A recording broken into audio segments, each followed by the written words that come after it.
Okay. La'aliyan neshama David ben Yitzchak.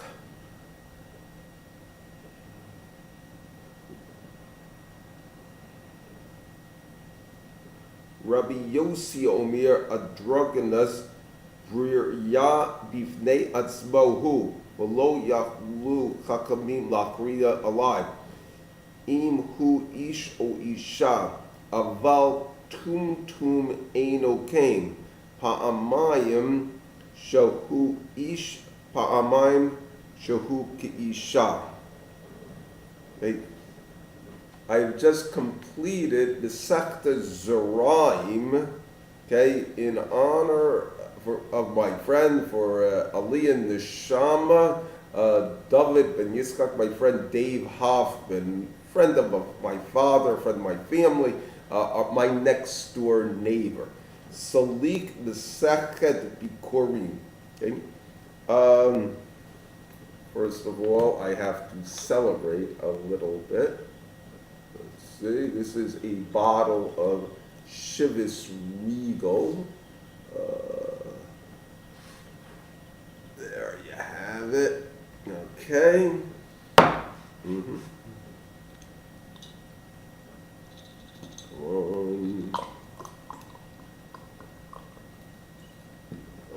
Okay, I just saved this for special occasions and completion of a Seder of Mishnayos is considered a big occasion. I plan to have a Siyum in synagogue next week, where I'll say the special Kaddish. Baruch atah Adonai Elohim Haolam she'akol niyeh bidvaro.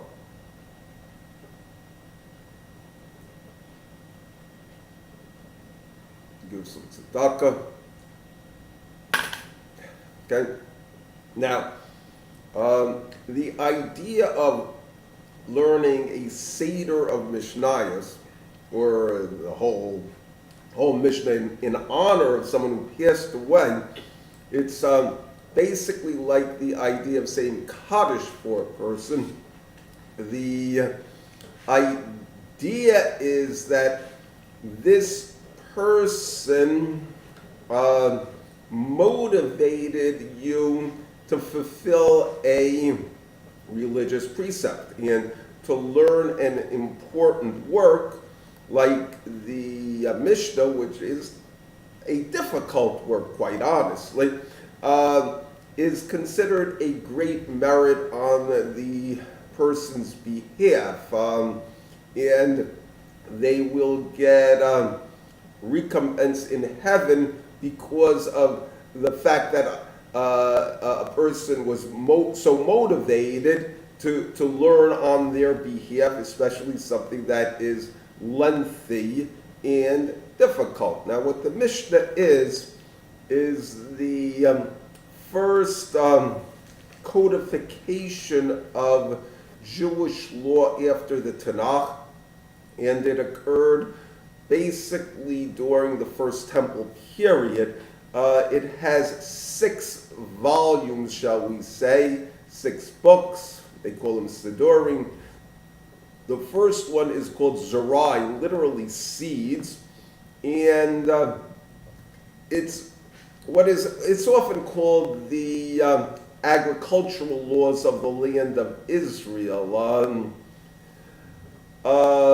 It starts with brachas, which is actually blessings, so to speak. The beginning all seeds is a blessing. Then it goes into various topics. Now, you have to remember that until very recently, we were dealing with agricultural societies without much schooling. And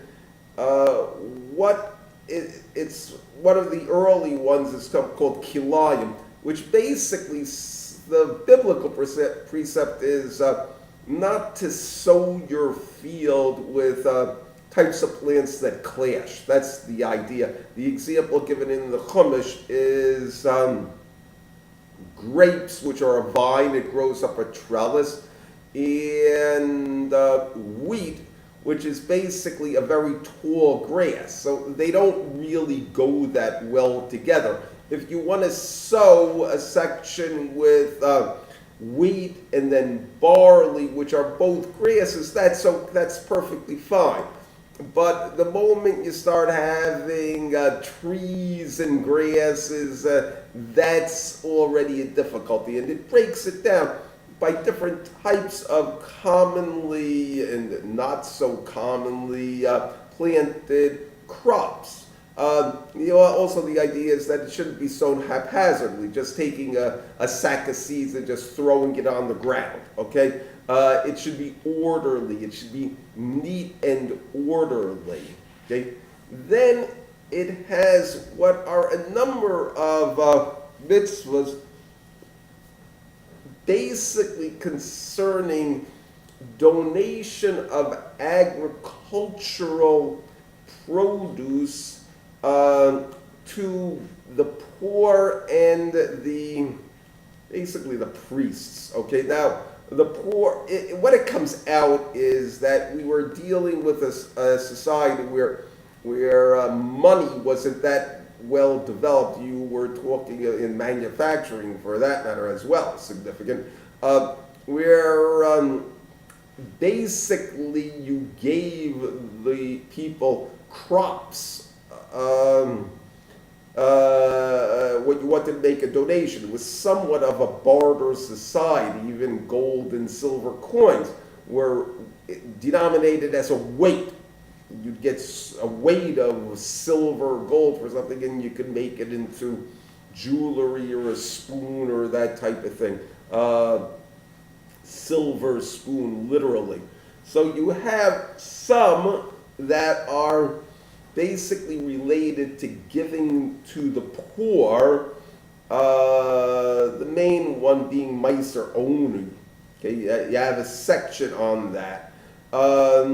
You also have ones that are given to the Kohanim. Now, the idea of giving to the Kohanim, it was basically a school tax.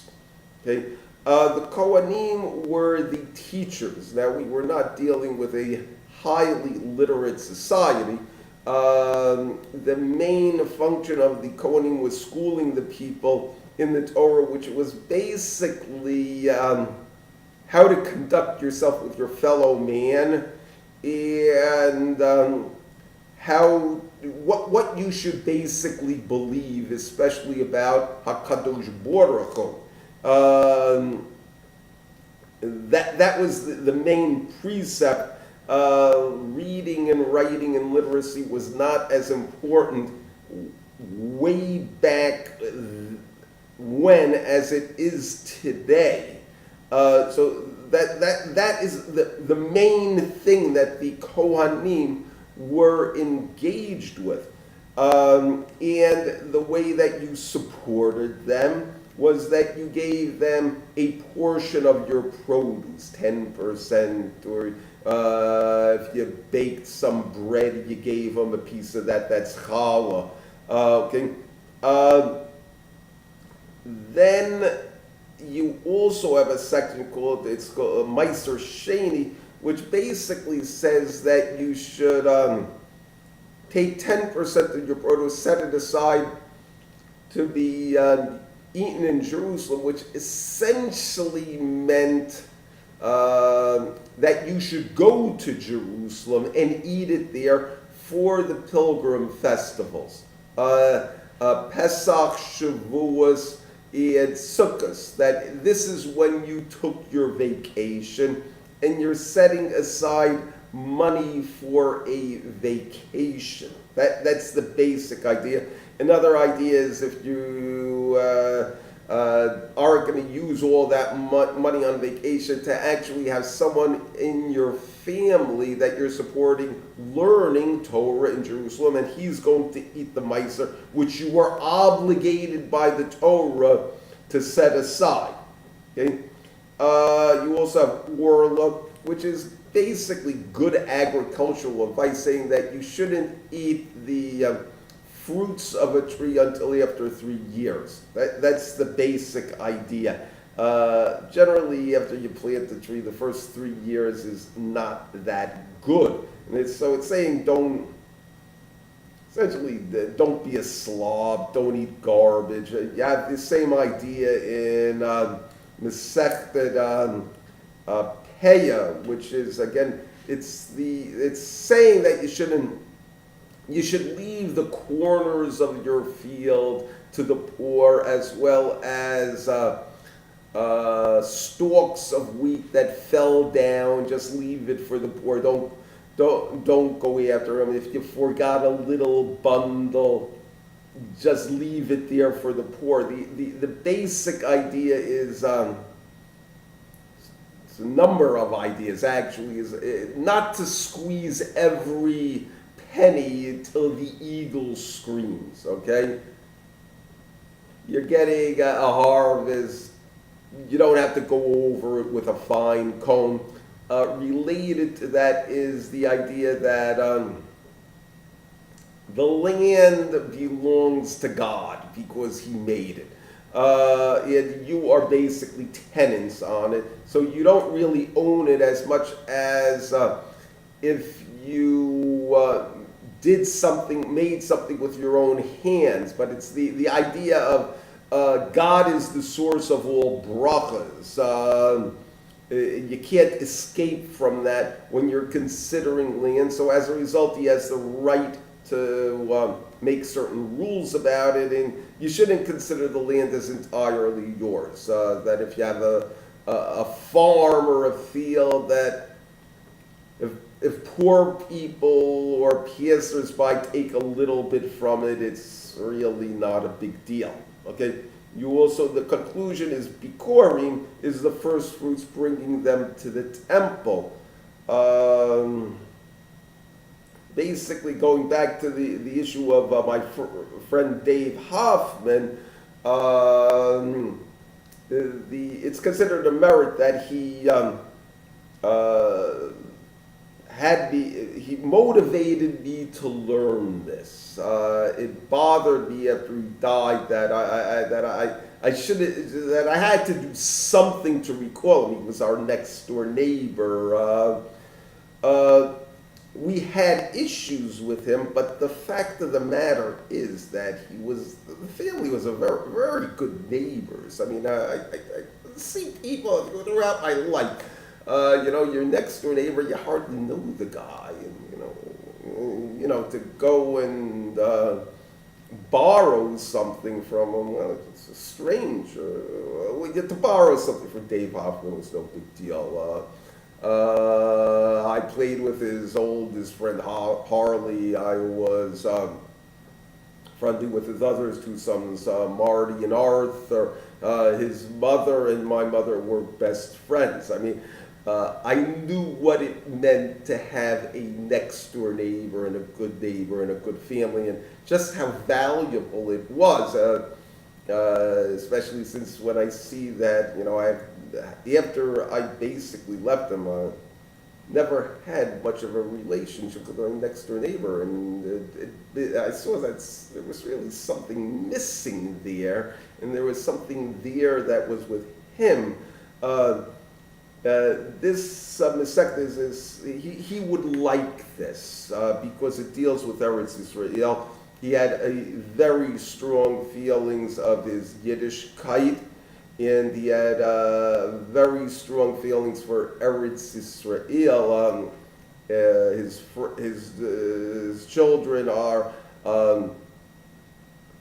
Facebook friends of mine. I'm making a video right now. It's quite possible they may actually watch this, and he would be extremely pleased about that.